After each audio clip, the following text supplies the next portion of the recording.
The current administration has been dealing with an excessive amount of drama and political controversy in the last few weeks.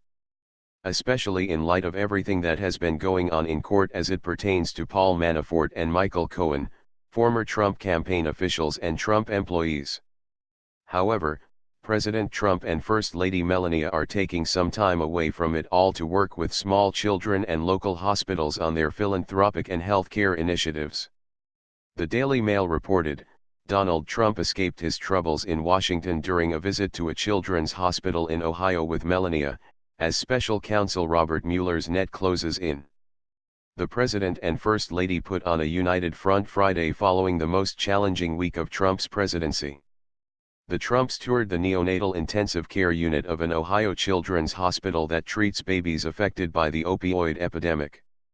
The opioid crisis, which claims the lives of tens of thousands of people a year, has been a key focus for Trump.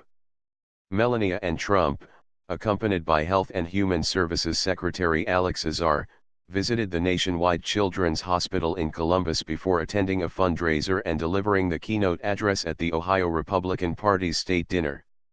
After touring the medical unit, Trump sat with slightly older children as they colored pictures of American flags and hearts with red, white and blue.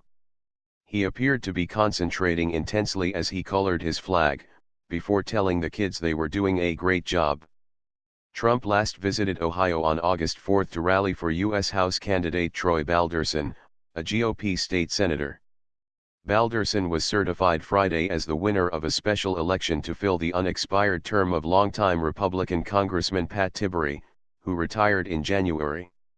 Trump's trip to Ohio may be a welcome diversion from a difficult week as two of his closest aides, former campaign chairman Paul Manafort and former lawyer Michael Cohen, were convicted of serious crimes. Manafort was found guilty of 8 charges of bank and tax fraud, while Cohen admitted campaign finance violations over hush money payments to porn star Stormy Daniels and former Playboy playmate Karen McDougal during the 2016 election.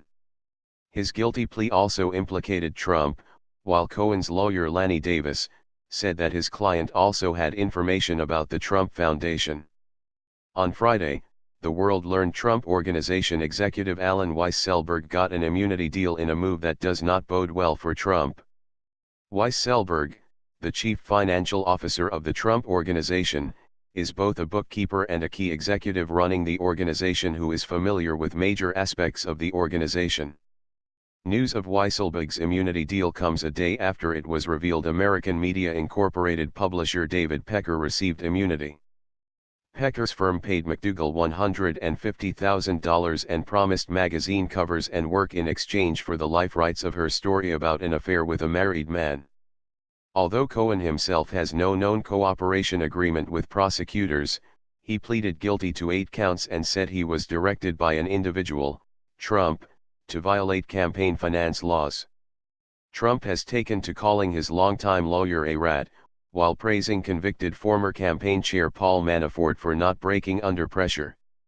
A Virginia jury convicted Manafort on 8 counts this week. The Dispatch reported, according to the White House, nearly 200 babies were admitted to nationwide children's last year for symptoms of neonatal abstinence syndrome, NAS, the medical term for withdrawal symptoms suffered by newborns whose mothers exposed them to heroin or other opioids during pregnancy. It's an incredibly tragic situation, Health and Human Services Secretary Alex Azar said in a phone interview before the visit. Nationwide is such a leader in developing some of the best treatments for NAS. Azar said the visit was planned largely because of Melania Trump's focus on the issue. The First Lady has visited other such units and programs aimed at helping drug-dependent infants. Rates of neonatal abstinence syndrome have risen sharply in recent years, Azar said. In 2016, Ohio's rate stood at about 155 per 10,000 live births, he said. The President and First Lady then visited the hospital's clubhouse, a playroom with lots of child-sized tables and chairs. Republican Ohio Senator Rob Portman and his wife, Jane Portman, joined the Trumps, along with Azar and senior counselor to the President Kellyanne Conway.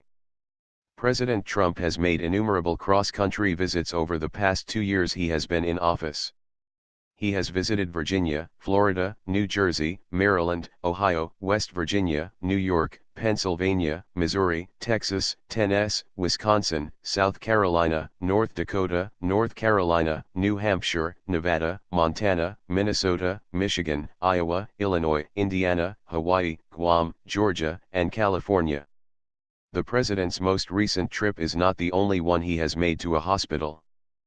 President Trump and First Lady Melania Trump visited the Broward Health North Hospital in Parkland, Florida after the high school shooting.